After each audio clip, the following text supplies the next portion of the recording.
સુરતમાં ભવ્ય આંતરરાષ્ટ્રીય મહિલા અધિવેશનનું આયોજન કરવામાં આવ્યું। લક્ષ્મી નારાયણ દેવ મહિલા મંડળ વડતાલ દ્વારા આયોજિત કાર્યક્રમમાં મોટી સંખ્યામાં બહેનો જોડાઈ હતી।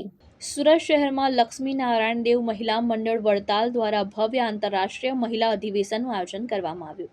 આ કાર્યક્રમ ઉર્વશી કુંવરબા બાબા રાજાશ્રીના માર્ગદર્શન હેઠળ યોજાયો, જેમાં રાજ્યના શિક્ષણ મંત્રી રીવાબા જાડેજા મુખ્ય અતિથિ તરીકે હાજર રહ્યા। આ અધિવેશનનો હેતુ ભક્તિ અને શક્તિના સમન્વય દ્વારા સંસ્કાર, સેવા અને સમાજ કલ્યાણનો સંદેશ પ્રસરાવવાનો રહ્યો હતો। મંડળ દ્વારા સર્વાઇકલ કેન્સર મુક્ત ગુજરાતનો સંકલ્પ, મફત સેનિટરી પેડ વિતરણ અને પોષણ અભિયાન જેવા પ્રેરણાદાયી કાર્યો હાથ ધરવામાં આવ્યા છે। કાર્યક્રમમાં સર્વાઇકલ કેન્સર વેક્સિનેશન અભિયાન, વંદે માતરમના 150 વર્ષની ઉજવણી અને વિવિધ સાંસ્કૃતિક પ્રવૃત્તિઓ મુખ્ય આકર્ષણ રહ્યું હતું। તમે મને ઓકે કરો એટલે હું સ્ટાર્ટ। તમારું નામ?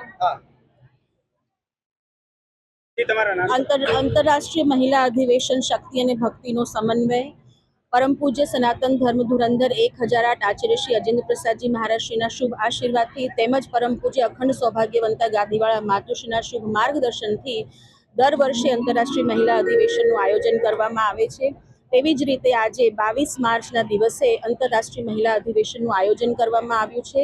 આ આયોજનની અંદર ઓલમોસ્ટ 30,000થી પણ વધુ બહેનો પાર્ટિસિપેટ કરી રહ્યા છે। દેશ વિદેશથી બધા હરિભક્ત બહેનો આવી રહ્યા છે અને ખૂબ મહાનુભાવો પણ સુરત શહેરથી અને અમારી સાથે શિક્ષણ મંત્રી શ્રી રીવાબા જાડેજાજી પણ જોડાણા છે અને અમારી સાથે લાલી રજા પણ જોડાણા છે। અને આજે આ જે પ્રસંગ છે એની અંદર અમે જે આત્મનિર્ભર ભારતને સપોર્ટ કરવા માટે થઈને કલા હાટનું જે અમે આયોજન કરતા હોઈએ છીએ, એમ સવારે આજે 140 સ્ટોલનું અહીંયા આયોજન થયું હતું, જેની અંદર અલગ અલગ ગામના બહેનોએ આવીને પોતાનો સ્ટોલ અહીંયા નોંધાવ્યો હતો અને આખો દિવસ અહીંયા આગળ એ લોકોએ અહીંયા કલા હાટનું અહીંયા શોપિંગને બધું કરેલું છે। સાથે સાથે એવા બહેનોને કે જે દર વર્ષે આ કલા હાટની અંદર પાર્ટિસિપેટ કરે છે એમને અમે સર્ટિફિકેટ આપવાના છે।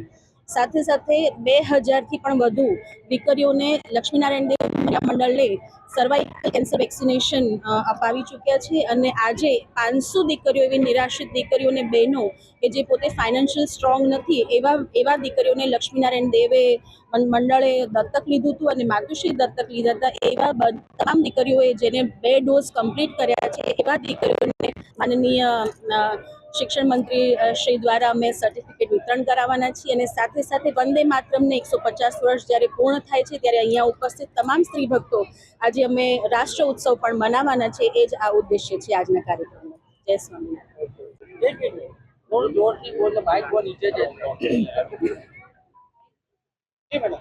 અખિલ ભારતીય દક્ષિણ વિભાગ શ્રી લક્ષ્મીનારાયણ દેવ મહિલા મંડળ દ્વારા આયોજિત આંતરરાષ્ટ્રીય મહિલા અધિવેશન કાર્યક્રમ એટલે ભક્તિ અને શક્તિનો જે સમન્વય આ કાર્યક્રમમાં આપ નિહાળી રહ્યા છો, ત્યારે મને આજના આ પાવન અવસરે તાપી નદીના કિનારે વસેલા આ સુરતમાં આ કાર્યક્રમમાં રહેવાનું જે સહભાગિતા મળે એના માટે હું સૌભાગ્યશાળી સમજું છું અને પરમ કૃપાત્મા પરમાત્માના આશીર્વાદથી આ સમગ્ર માધ્યમ દ્વારા રાષ્ટ્રહિત સર્વોપરીની ભાવનાને ચરિતાર્થ કરતું મહિલા સશક્તિકરણના એક ખૂબ જ સરસ આયામ સાથે આ મંડળ કાર્યરત છે, જેમાં સર્વાઇકલ વેક્સિનેશનની વાત હોય, આત્મનિર્ભરતાની વાત હોય, સ્વદેશીને વધારે બુલંદથી મજબૂતાઈથી બહેનોની વચ્ચે મૂકવાની વાત હોય, તો આવા ત્રિવેણી સંગમ સમા કાર્યક્રમમાં મને આજે ઉપસ્થિત રહેવાની તક મળી એ બદલ હું ખૂબ હૃદયપૂર્વકનો આભાર માનું છું।